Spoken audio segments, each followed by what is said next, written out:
Mulai Bir. Assalamualaikum warahmatullahi wabarakatuh. Hello everyone, good morning. We are from group 2 will present the result about our discussion regarding to ideology and culture industry. So let us introduce ourselves. My name is Suci Laoni and I have three my friends. The first is Diah Inayah, the next is Priska Ananda, and the last one is Rizka Nuraini. So first of all, we have two articles to read on. The first one called The Culture Industry, Enlightenment as Mass Deception, 1944 by Theodor Adorno. The second article is called Ideology and Ideological State Apparatuses, 1970 by Louis Althusser. Without further ado, let's begin our discussion and by answering the question. The first will present by Diah Inayah. Okay, thank you, Ani. Question number 1. How would you define ideology? Based on two articles that we already read, we define ideology as an idea or superstructure human thought that concerns various fields of human life. Althusser defines ideology in the two main theses. First, ideology represents the relationship between individuals and the condition of its real existence. Second, ideology is not solely of ideas, but also has its existence in material. In the end, ideology places individuals as a particular subjects of society. Thank you, Ani. Well, thank you so much, my friend. And the next will be presented by Priska Ananda. Okay, Priska? for the next question, what is the culture industry and what purpose does it serve? We assumed that culture industry is a form of corporate that produces new culture called popular culture.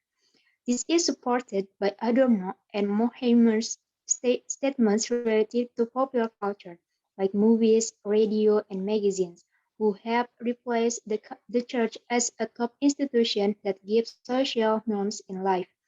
This popular cultural goal is designed to meet increasing needs of entertainment and capitalism consumers. Thank you, Ni. Okay. Thank you, Priska. The next will be presented by Rizka Nuraini, my friend. Okay, Rizka. Okay, so the next question in this slide, the question is, did we ever and do we still live within the culture industry? And our result of discussion is, yes, we did and still do live within the culture industry because there is the mass demand of pop culture. It is because nowadays the civilization has created cultural industry into a need for their life. This phenomenon is marked by consumerism within the industry that seeks media as to express their free will and the needs for entertainment in the midst of their busy life throughout capitalism. It is in line with the opinion of Adorno and Horkheimer. They stated that every art product is turned into a consumer product and is shaped by the logic of capitalist rationality or whatever sells the best. Art is no longer autonomous, but is rather a commodified product of the economic relations of productions. Okay, that's the answer. Thank you, Oni. Okay, thank you, Rizka. And the next will present by Diah Inayah. Yeah. Okay, the next question is, what is a state apparatus? The state apparatus is the same as the state itself. According to Louis Althusser, the state apparatus is explicitly known as a repressive apparatus.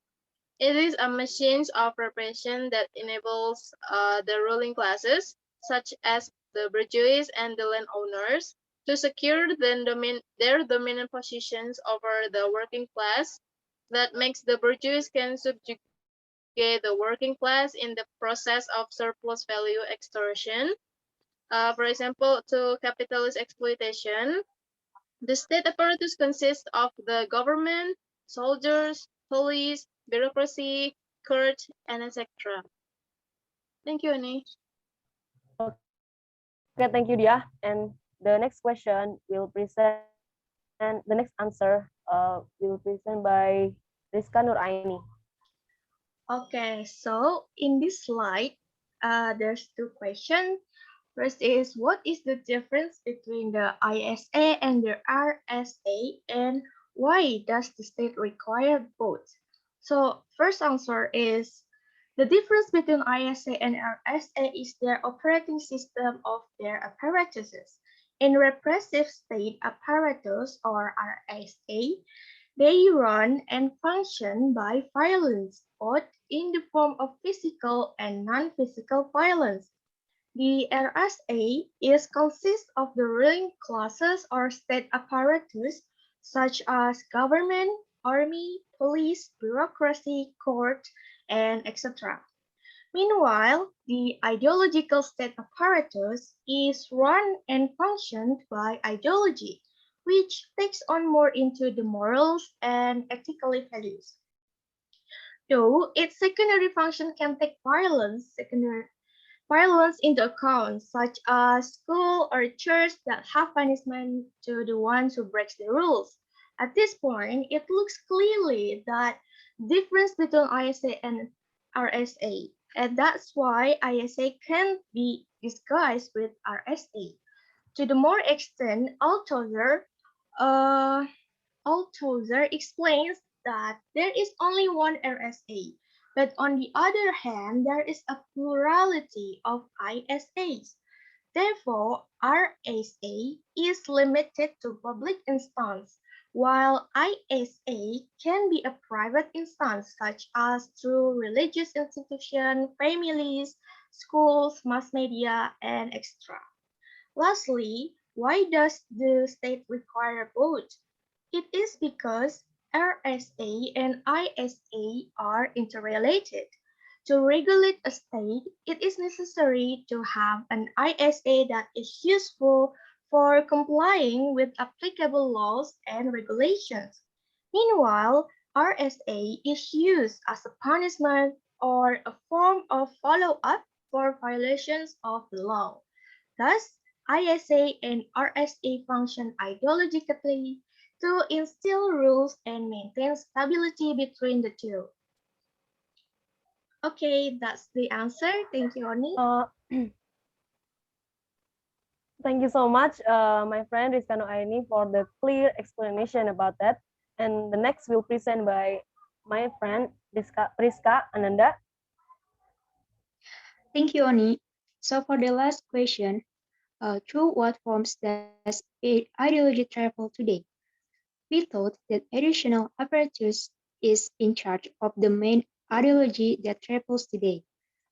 It is because educational apparatus becomes the dominant apparatus in ideological state apparatuses, or ISA, on the forms of school instances. It combines with family apparatus, which these two apparatuses played a determinant part in the production of the relation of production of a mode of production threatened in its existence by the world's class struggle. Though Gramsci and Althusser have the idea that the mass media and journalists play a big role in a form of ideology that travels today.